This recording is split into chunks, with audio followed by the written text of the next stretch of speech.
Hello, my name is Mike Gonzalez. This is for Biology 230 for Anatomy and Physiology. Before I get into our structure, our bones and joints, I'm going to show my cards for the professor. These are just my notes here I'll be using. So we'll start with the orange regions, which is your fibrous joints. And we have a total of five of them.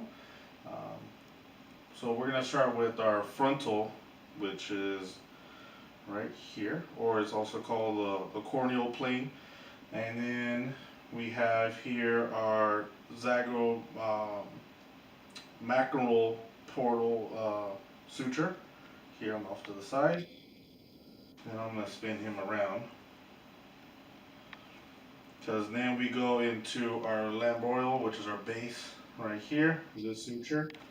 And then lastly, we have the squamous suture. Now, the good thing about these sutures, they don't move. They are part of joints. They are cartilage at the time of birth. Obviously, the soft spot up on the top of the head you'll normally see. But as we become adults, they become solid bone. But they're still considered a joint, even though they don't move and don't serve any purpose as an adult. But mainly as the children. Then we go into the purple regions here, and there's going to be a few or four. They're the cartilage, and they're just connected either by fibrocartilage or hyaline cartilage. As you know, fibrocartilage is a more sturdy, tough cartilage. And then you have hyaline cartilage, which you will find like in the knee, which is for shock absorption. It's a smooth cartilage to help with walking. So we'll go into a couple. So you have the vertebrae disc here, which is uh, fibrocartilage. But they're used for, of course, shock absorbing as we walk, as we jump, as we run, uh, things of those natures. And then we also have the pubic symphysis right here. My label here is kind of covering a little bit, but it's right here. Again, it's something that happens over puberty. It turns into cartilage, and well, it goes from cartilage and turns into more of a bone structure, especially in males. And then we also have our rib cage, what meets the sternum. Right here is again hyaline cartilage that joins, and it also allows for expansion. You need to have the flexibility due to breathing, and for also for our heart rate. And then we go on to the synovial fluid joints.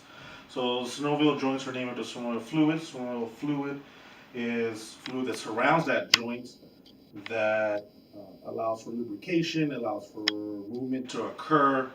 When we rupture um, that tendon, or sorry, the disc, we lose that fluid, and then that's when you have to have hip replacement surgery or knee replacement because it becomes bone on bone.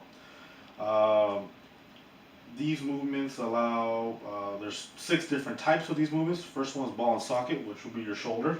So here's the ball, and the socket would be right here in the shoulder. And then we go into also the hip that allows for rotation, allows for abduction and extension. And then we go into the hinge joint, which everybody knows is the elbow, so it allows that kind of movement. And then also the knee, because it only goes one way. Then we have the chondroid joint, which is your wrist, right over here. I have a label on this side. And then also your digits, which allow for flexion, extension, abduction, adduction, and circumduction, which is people doing this. Then we have your saddle, which is only one in the whole entire body, which is your thumb. That allows you to rotate and allows you to have abduction and abduction. And then we have your pivot joint, which would be your neck or cervical. Um, here, like your turn, and it's marked right over here. Then we also have under that um, oh, and then we also have a gliding, which is your hand, your carpals allow you to have gliding motion, or they be able to move on a certain plane, and also your foot here that allows you to rotate through your tarsals and metatarsals.